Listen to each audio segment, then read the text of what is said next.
A'udzubillahi samil alim syaitanir rajim. Bismillahirrahmanirrahim. Alhamdulillah rabbil alamin. Wassalatu wassalamu ala asyrafil anbiya'i wal mursalin wa ala alihi wa ashabihi wa man tabi'ahum bi ihsan Suara ila tak jelas, suara yaumil. tak jelas. Halo. Bismillah. Dengar tak? Jelas suara? Jelas, jelas Ustaz, jelas. Jelas. Alhamdulillah. InsyaAllah. Tanpa melengahkan masa lagi, dengan ini saya mau persilakan Tuan Guru Waba Zulkifli bin Toyib, Muda Pondok Pedang Padang, untuk menyambung pengajian kita seperti biasa pada tiap minggu. Dengan ini, dengan segala hormatnya saya menyerahkan kepada Tuan Guru Waba Zulkifli bin Toyib. Dipersilakan bawah. Assalamualaikum warahmatullahi wabarakatuh.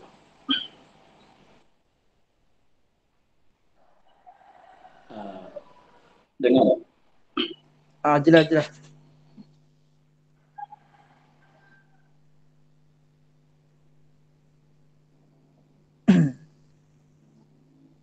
Sila.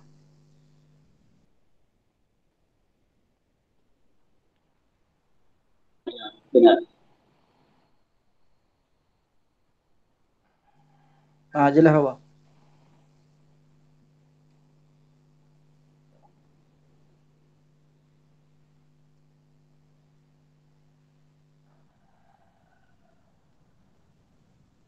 Teruskan awak.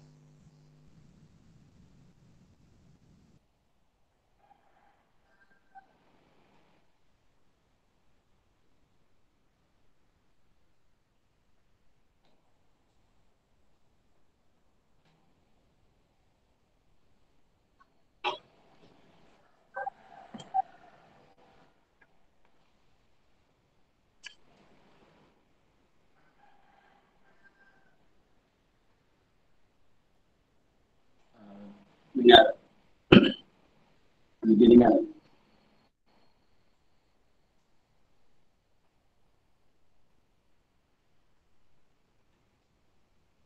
Dengar apa? Dengar. Dengar Baba.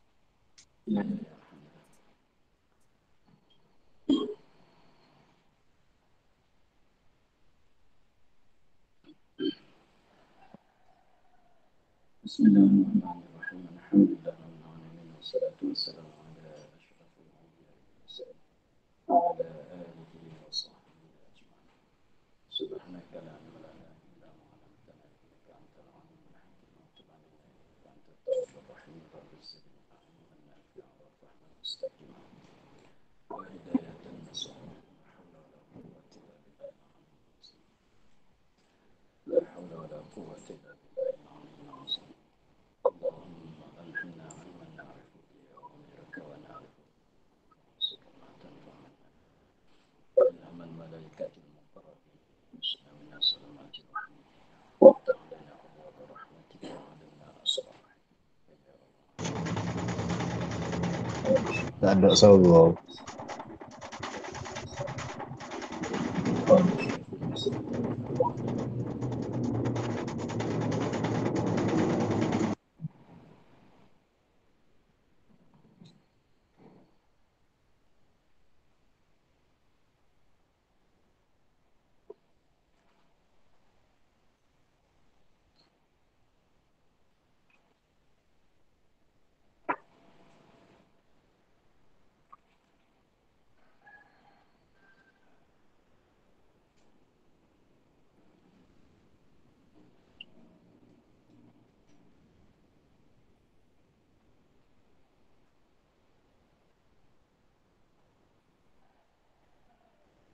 Kita sambung pada yang minggu lepas.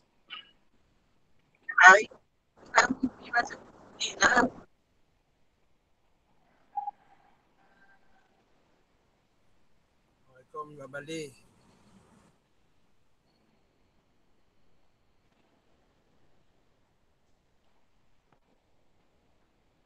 Pada minggu lepas uh, pada mukadimah kitab, dia katanya ulang lebih kurang. Jadi dia cerita pasal dia sebab bila dia mengarahkan risalah katanya kitab Baqarah. Maka dia katanya maka jadilah daripadanya risalah yang kecil atas jalan ikhtisar. Selepas pada dia buat dalam masa lebih kurangnya 20 selepas pada dia mulai mengarang dalam masanya lebih kurang 20 hari, maka jadilah risalah yang kecil atas jalan ikhtisar, atas jalan ringkas. Maka tak kala kelihatan atasnya oleh setengah-setengah talabah apabila dia sudah mengarangkan kitab Baqarah yang ada di dalam kitab, di dalam lingkungan-lingkungan yang lagi akan datang itu dikatakan kitab Baqarah. Adapun yang sekarang itu syarah. Tak kala kelihatan atasnya atas risalah oleh setengah talabah oleh setengah orang belajar membahas ia daripada tuturannya. Apabila kitab itu sudah dikarang, matan Baqarah itu sudah dikarang oleh pengarang, maka kitab itu tersebar, termasuk di tangan pelajar-pelajar, talabah-talabah, penutup-penutup, membahas ia, membahas yakni menilik dan membicarakan ataunya mengkajikan ia setengah talabah daripada tuturannya, daripada cakapan risalah tadi. Apabila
Dengar. Dengar dia awal tak ada lagi. Ya. Dengar dari awal tadi ke baru dengar. Tadi dengarlah. Kalau tak dengar jadi beritahu.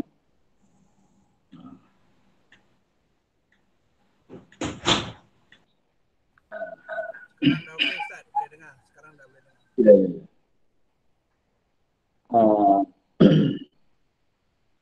Maka apabila risalah tadi itu disebar, maka masuklah dalam tangan pelajar-pelajar setengah-setengah talabah, maka dia dapat mengkajikan daripada tuturan, daripada cakapan kitab Baqarah, matan Baqarah tadi.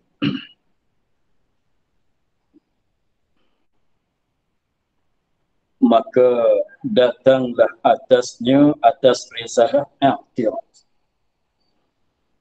Tiba-tibanya ada datang daripada tiba-tibanya datang timbullah suatu i'tirad di atas tuturan cakapan matan Baqarah tadi. I'tirad di mana pada menyalahi tuturan akan tuturan kitab-kitab Melayu yang dulu-dulu. Jadi terdapat bahawasanya matan artinya risalah Baqarah yang lagi kita jumpa tu yang ada dalam lingkungan itu dikatakan matan Baqarah. Maka mereka setengah-setengah pelajar itu apabila mereka mengkajikan, membacakan, menilik kepada cakap tuturan bagi matan atau risalah Baqarah, terdapat bahasanya ada beberapa tempat pada kitab Baqarah itu tuturan dianya, cakapan dianya, bahasanya tidak bersamaan, artinya menyalahi dengan tuturan dengan cakapan kitab-kitab Melayu yang dulu-dulu. Kitab Melayu yang dikarang dulu-dulu seperti kitab Faridah yang tadi pun setengah-setengah tepatnya kitab ni ada berlainan tentang bahasa cakapan pada beberapa tempat. Jadi banyak tempat juga yang masyhurnya pada terjemahan sifat-sifat ma'ani. Pada terjemahan sifat ma'ani, kalau biasanya orang dulu dia terjemuh dengan katanya kalau kudrat, kuasa. Tetapi pengarang di sini dia terjemuh dengan katanya perkuasa. Jadi maknanya orang dulu terjemuh dengan kata kuasa, tetapi dia menterjemuh dengan kata perkuasa. Jadi berlain. Ada tak sama tuturan dia, cakapan dia dengan cakapan kitab-kitab Melayu yang dulu. Pada beberapa tempat, setengah daripadanya pada terjemahan pada sebutan sifat-sifat ma'ani. Semuanya pada ditambahkan for semua, perkuasa, perkandak, pengetahuan, perhidup, hingga seterusnya. Tetapi kitab Melayu dia terjemuh kalau kudrat, kuasa, kandak, mengetahui, hidup, begitu saja. Tetapi pada itu tambah for masuk. Sebagaimana lagi akan datang, dia akan urai balik pasal apa dia tambahkan for di depan panggilan dengan bahasa Melayu. Kuasa dia tambah perkuasa, itu sebab apa nanti lagi akan datang dia akan sebut. Maka apabila ada i'tirad tadi, ada i'tirad, ada inti pada cakapan dia, maka hamba urai baginya. Maka pengarang pada ni pun urailah maksud dia kata begini, maksudnya gini-gini. Maka hamba uraikan baginya bagi setengah-setengah talabah demikian tuturan yang menyalahi itu. Maka dia pun urailah sebab dia ubahkan daripada cakapan daripada tak sama dengan cakapan kitab Melayu dulunya. Dia pun urai maksud dia dan menyatakan kandaknya, dan yang menyatakan apa yang dia kandak dengan cakapan dia begitu, dan wajah ubahnya, sebab-sebab boleh ubah, dan makna-makna jalan ni boleh diubahkan. Maka terpaksalah atas setengah-setengah talabah membenarkan ubahan itu. Maka terpaksalah setengah-setengah talabah itu terima akan perubahan itu. Maka terpaksalah atas setengah-setengah talabah membenarkan ubahan yang tersebut itu. Dan jikalau menyalahi mafhum kitab lain-lain sekalipun, walaupun ubahan itu ada menyalahi dengan mafhum, dengan perkara yang dipaham daripada kitab-kitab Melayu yang lain-lain sekalipun, itu latar belakang dia. Kemudian daripada lalu bertahun-tahun selepas dia karangkan matan risalah Baqarah, lalu oleh bertahun-tahun meminta ia setengah talabah pula bahawa hamba syarahkan risalah itu. Selepas pada tu lalu oleh beberapa tahun, maka ada pula permintaan daripada setengah-setengah pelajar-pelajar minta daripada Padain supaya Padain itu mensyarahkan, buat huraian, buat syarah risalah Baqarah itu. serta menyatakan wajah, tujuan, tuturan yang tersebut. Dalam syarah itu minta juga menyatakan wajah, huraya-huraya wajah, sebab-sebab, ilat-ilat, tujuan, tuturan itu. Tuturan yang menyalahi tadi. Maka apabila ada permintaan gitu, maka memikir hamba beberapa lama. Selepas pada ada permintaan, dia tidak terus kepada sanggup nak tunaikan permintaan, tetapi dia fikir, selepas fikir dalam beberapa masa yang lama, maka nyatalah bagi hamba elok pitaan itu. Maka nyata dalam fikiran dia, maka timbul dalam fikiran dianya bahawasanya permintaan itu permintaan yang elok, sepatut ditunai. Maka apabila selepas pada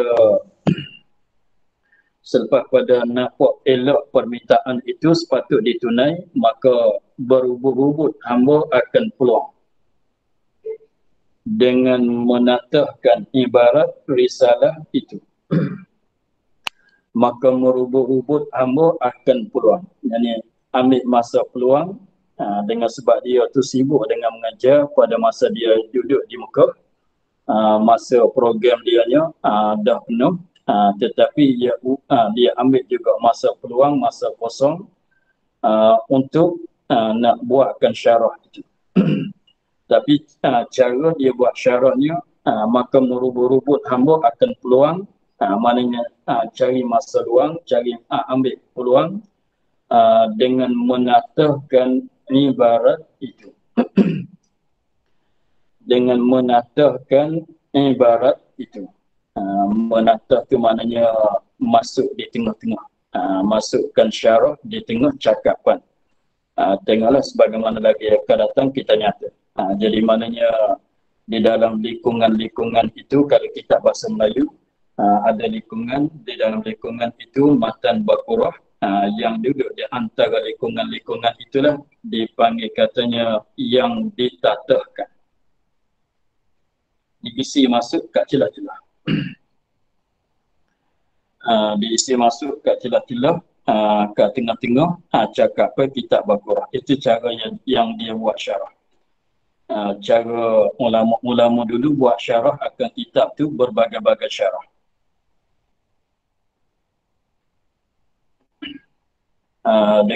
Dengan beberapa bagai cara buat syarah.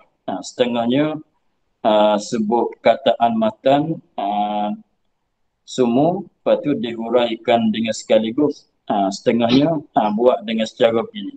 Syarah tu ada di tengah-tengah perkataan matan. Maka itu kan dikatakan menatahkan.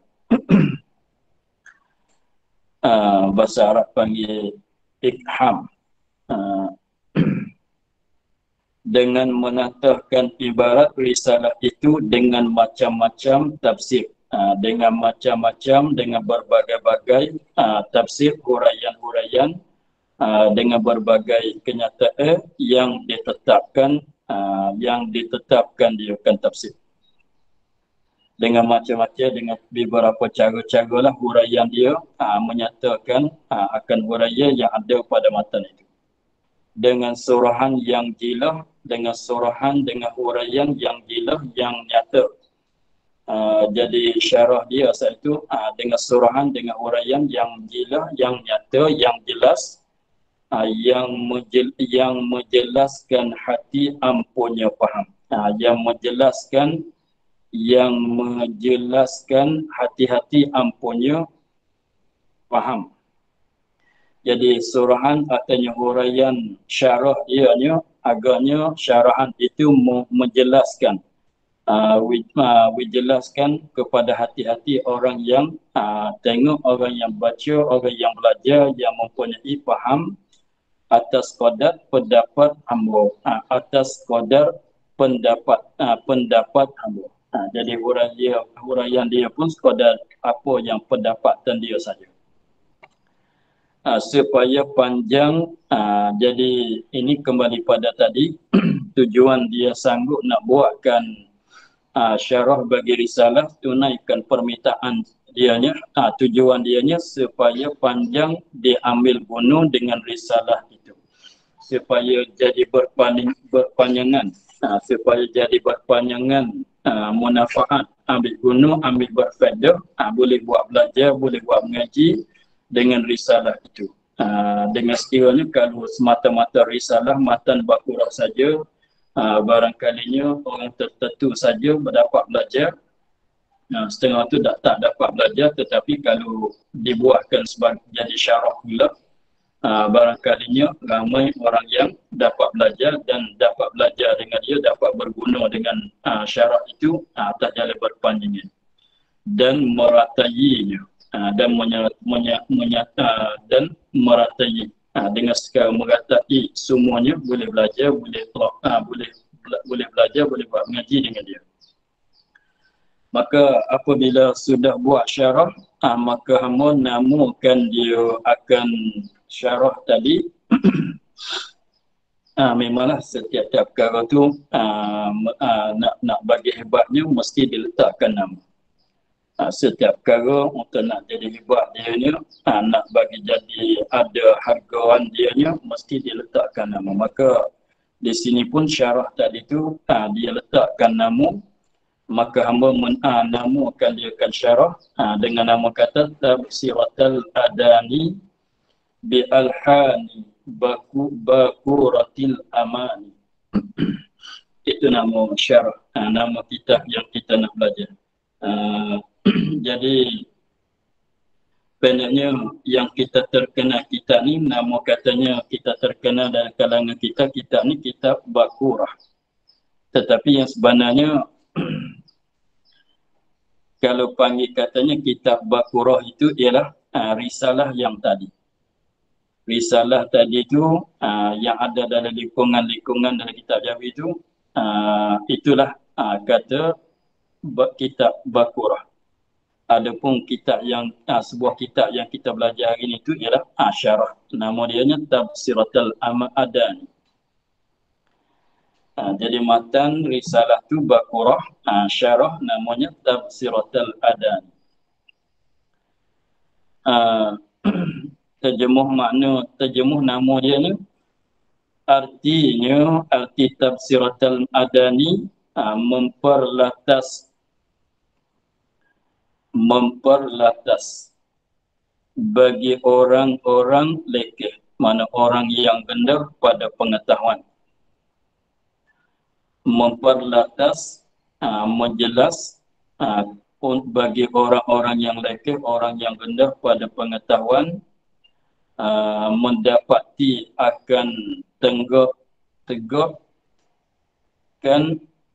dan siringan-siringan cakapan Bakuratul Aman.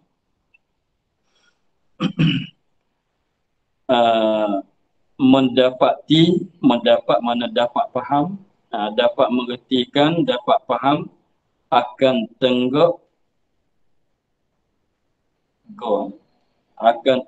tegakkan dan siringan-siringan cakapan. Ini apa dia? Tenggak-tenggak, siringan-siringan cakapan. Maknanya lahjah cakapan, cara cakap. Tenggak-tenggak artinya siringan tu, kalau nak banding kalau tempat kita orang Kelantan, satu tenggak, satu siringan. Orang Kedah lain pula, orang Petani lain pula, cakap apa dia, semuanya Melayu semua. Bahasa Melayu semua, tetapi cara rupa-rupa cakap itu berlani-berlani. Itulah dikatakan alhan, artinya maksud dia katanya tenggak-tenggakkan dan siringan-siringan cakapan kitab matan Bakuratul Amani. Adapun mana mana al-amani itu ialah perkara-perkara yang dicitapi. Perkara-perkara yang dicitapi itu mana bagi al-amani. Adapun Bakurah itu mana buah-buahan yang didapat daripada awal musim. Buah-buahan yang didapat pada awal-awal musim. Maknanya dia seperti durian atau rambutan. Masalah itu pokok itu dia berbuah mengikut musim-musim dia. Maka buah yang kita dapat pada pertama kali itu pertama yang kita dapat awal-awal daripada musim berbuah dia itu panggil berbuah. Itulah nama dia ni. Dan hamba kemudian dia pun sudah buat syarah, sudah meletakkan nama.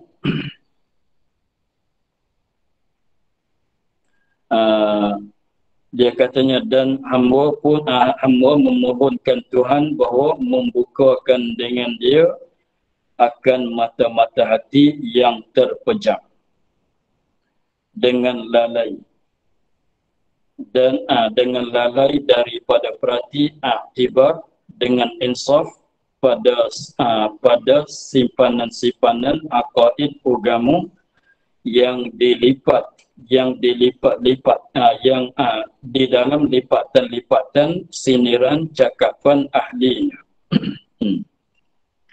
Dan hamba memohonkan Tuhan, memohonkan daripada Allah Ta'ala bahawa membuka dengan dia, membuka dengan sebab syarah tadi.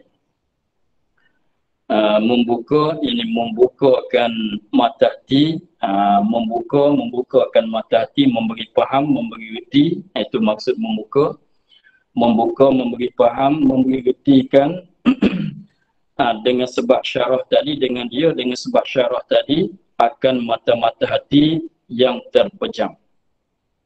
Akan mata-mata hati yang terpejam, mana mata hati yang tak tahu lagi dengan terpejam tu sebab apa? Dengan lalai, dengan sebab dia tu terlalai daripada perhati dan aktibat, perhati dan aktibat dengan insaf pada simpanan-simpanan aqaid agama, pada aqaid agama yang tersimpan di dalam lipatan-lipatan siniran cakapan ahlinya. Maksudnya dia memohonkan daripada Allah Subhanahu Wa Taala supaya Allah Taala itu membukakan, memberi faham, memberi retikan kepada memberi faham dengan sebab belajarkan dengan kitab ini. Mudah-mudahan Allah Ta'ala membukakan hati, mata-mata hati orang yang mata-mata hati bagi orang, dan mata-mata hati itu yang terpejam, maknanya tak nampak, dengan sebab dia tu terlalai daripada perhati aktibar dengan insaf, mana dengan sebab dia tu tidak perhati, tidak menginsafkan pada simpanan-simpanan aqaid, simpanan aqaid yang simpanan di dalam lipatan siniran cakapan ahlinya. Jadi siniran cakapan ahlinya, jadi ulama-ulama pada ilmu aqaid. Dia maksudnya segala akidah semuanya dihurai oleh ulama ahli akidah. Tetapi setengah tu dikarangkan di dalam beberapa buah kitab. Ilmu aqaid agama, akidah dalam agama itu dihuraikan, dituliskan di dalam beberapa buah kitab. Tetapi di dalam beberapa buah kitab itu adalah daripada cakapan dia tu susah nak faham, maka dengan sebab susah nak faham itu dibandingkan perkara yang dilipat. Seperti kain apabila dilipat, maknanya tidak terbuka. Kain apabila dilipat maknanya tertutup. Kain apabila kita buka, jelas kesemuanya, bagaimana warna dia, bagaimana bunga-bunga dia, bagaimana warna dia, bunga-bunga dia, jalan-jalan, rupa-rupanya. Maka begitu juga cakapan-cakapan ulama-ulama di dalam kitab-kitab akidah tu setengah-setengah tu tak boleh kita nak faham. Kalau kita baca dengan tidak ada huraian, maka tentu kita tak boleh nak faham. Walaupun di dalam bahasa Melayu sekalipun tak boleh kita nak faham. Tak seperti kita baca dalam surah Khabar, itu teguh baca boleh faham. Kita baca teguh boleh faham. Tetapi di dalam cakapan kitab-kitab ulama, lebih laginya pada menyatakan akidah, seolah katanya cakapan dianya kain yang dilipat, tertutup bagi mereka yang tidak ada asas, artinya tidak ada perhatian, artinya tidak ada huraian daripada guru, maka tentu tak boleh nak faham. Maka mudah-mudahannya musannif harap sangat daripada Allah Ta'ala menjadikan risalah dan akan syarah dia ini sebagai pembukaan bagi orang yang tidak memfahamkan akan cakapan-cakapan ulama di dalam kitab-kitab akidah. Jadi walaupun kita belajar kitab lain tak boleh nak faham, mudah-mudahan kita belajar kitab ini boleh difahamkan. Apa-apa maksud di dalam kitab-kitab akidah, apakah huraian-huraian, pengertian-pengertian yang ada dalam kitab akidah-akidah yang lain. Supaya kejap berpegang dengan dia dengan akaid agama. Supaya kalau kita dapat faham semuanya dalam kitab ni, mudah-mudahan kita pegangan kita tu jadi kejap, jadi kemas, yakin dan boleh menunjukikan anak-anak bahasa dan boleh menunjukikan akan anak-anak bahasa, jadi orang Melayu. Semoga kitab ni jadi boleh menunjuk, jadi tunjuk jalan, tunjuk ajar kepada anak-anak bahasa, anak Melayu dengan jelas, dengan jatuh, dengan jelas, dengan terang. Dan hamba harapkan Tuhan memberi guna dengan dia dengan syarah. Dan hamba harapkan Tuhan memberi guna, memberi faedah dengan dia akan orang yang rendah dan yang tinggi pengajiannya. Jadi dia harap sangat bahawa Allah Ta'ala memberi berguna, memberi berfaedah, memberi manfaat dengan syarah ini akan orang yang rendah pada pengajiannya dan orang yang tinggi pengajiannya, dan awam. Dan orang awam, jadi maksud dengan orang awam ini orang yang sederhana pengajiannya, tidak terlalu rendah, tidak terlalu tinggi. Orang yang tidak rendah pengajiannya, orang yang tidak tinggi pengajiannya, itu orang awam yang dimaksud di sini. Jadi maksudnya satu harapan dia lagi, minta Allah Ta'ala menunai bahawa jadikan syarah ini jadikan syarah ini syarah yang berguna, yang dia boleh ambil guna, ambil berfaedah oleh segala manusia. Walaupun orang itu yang rendah pengajiannya, atau orang itu yang tinggi pengajiannya, atau orang itu sederhana pengajiannya. Dan bahawa Tuhan jadikan dia akan syarah, dan juga minta daripada Allah Ta'ala jadikan dia akan syarah daripada pertaruhan kebajikan yang makbul di sisinya, dan juga menjadikan syarah ini sebagai penaruhan. Jadi penaruhan mana simpanan kebajikan. Jadi maknanya minta Allah Ta'ala jadikan dengan sebab dia karangkan, dia buatkan syarah ini, Allah Ta'ala bagi pahala yang besar, pahala yang banyak. Pahala yang banyak itu jadi penaruhan atas simpanan kebajikan, simpanan pahala yang diterima oleh Allah Ta'ala. Simpan tu nanti terima balasan di akhirat. Jadi semuanya amalan-amalan kita disimpan kepada Allah Subhanahu Wa Ta'ala. Amalan-amalan kebajikan, makna pahala kebajikan kita semuanya diterima oleh Allah Ta'ala dan disimpan di sisi Allah Ta'ala. Kita akan nanti terima balik akan balasan tu di akhirat nanti. Maka syarah ini pun suatu amalan kebajikan juga, maka pahalanya diharap Allah Ta'ala simpankan di sisi Allah Ta'ala, nanti terima balasannya di akhirat nanti. bahawasa yakni kerana bahawasanya Allah Ta'ala amat kuasa. Maka semuanya Allah dia memohonkan gitu gini tadi, apa-apa permohonan, apa-apa permintaan musannif terhadap Allah Ta'ala harap ditunai. Sebab apa harap ditunai? Bahawasanya Allah Ta'ala amat kuasa atas barang yang ia Allah Ta'ala kandung. Kerana bahawasa Allah Ta'ala kerana bahawasanya Allah Ta'ala ini ilah pada harap hamba memohonkan dan hamba harapkan tadi. Hamba memohonkan daripada Tuhan, begitu tadi, dah dia mengharapkan daripada Tuhan, begitu tadi. Kerana ingat katanya Allah Ta'ala itu dia amat kuasa, dia kuasa sangat atas barang ini, atas meluluskan atas barang ini, atas meluluskan segala perkara yang dia kehendak untuk nak melulus. Maka setengah daripada perkara yang dia kehendaknya ialah nak menunaikan permintaan hamba. Setengah pada perkara yang dikuasai oleh Allah Ta'ala ialah menunaikan permintaan hamba. Maka dengan sebab ingat katanya Allah Ta'ala itu amat kuasa di atas menunaikan segala perkara, lalu itu dia minta daripada Allah Ta'ala.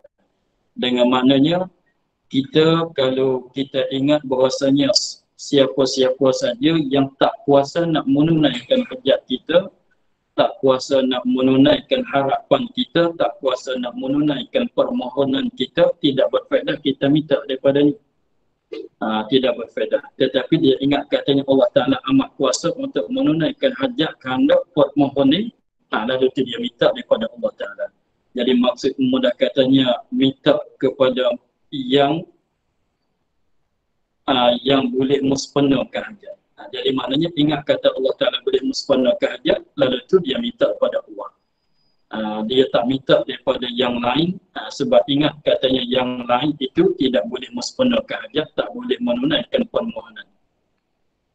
Tapi Allah Ta'ala yang amat kuasa untuk nak menunaikan permintaan, lalu itu dia minta daripada Allah Ta'ala. Dan amat sebenar dengan menerima permintaan pintakan hamba-hamba yang berkehendak. Dan juga Allah Ta'ala amat sebenar, amat sepatut amat sepatut dengan menerima pintakan hamba-hamba yang berkehendak. Apa segala pintakan hamba yang hamba kehendak itu Allah Ta'ala sepatut boleh menunaikan. Dan hamba memulai di situ, itu permohonan. Maka katanya dan hamba memulaikan risalah ini ya. Maka hamba memulaikan risalah ini, yang tulis dalam kitab ayatnya itu, tapi kita ubah jadi ini. Dan hamba memulaikan risalah ini dengan barang yang ditutupi pada kerjaan yang baik, iaitu Bismillahirrahmanirrahim. Nampaknya kita untuk pagi ini kita sakat dulu sebagai mukadimah, 2 kali baca. Kita melalui mukadimah bagi kitab Baqarah. Kitab sebenarnya bagi kitab Tafsiratul Adani. Yang kita nak belajar tu kitab Tafsiratul Adani. Adapun matan risalah tu nama Baqaratul Adani. Jadi itulah panggil mukaddimah daripada pengarang pada yang masuk dalam tajuknya sebenarnya di sinilah pada katanya dan hamba memulaikan risalah ini. Maka untuk pagi ini kita sakat dulu. InsyaAllah minggu depan kita boleh masuk dalam tajuk dia, dalam bahasanya sebenarnya. Maka untuk hari ini kita sakat dulu. Minggu depan kita sambung pada kata dan hamba memulaikan risalah ini. Wallahu a'lam, walhamdulillah rabbil alamin. Bismillahirrahmanirrahim. Alhamdulillah rabbil alamin wassalatu wassalamu ala asyrafil anbiya'i wal mursalin wa ala alihi wa sahbihi ajma'in. Allahumma iftah lana futuhal 'arifin wa nawwir qulubana bi nurikal karim waj'al lana khalisatan li wajhikal karim. Allahumma inna nas'aluka ma qara'nahu wa ma hafadhnahu wa ma sami'nahu wa rabbana 'alaina wa iftah lana subhana rabbika rabbil 'izzati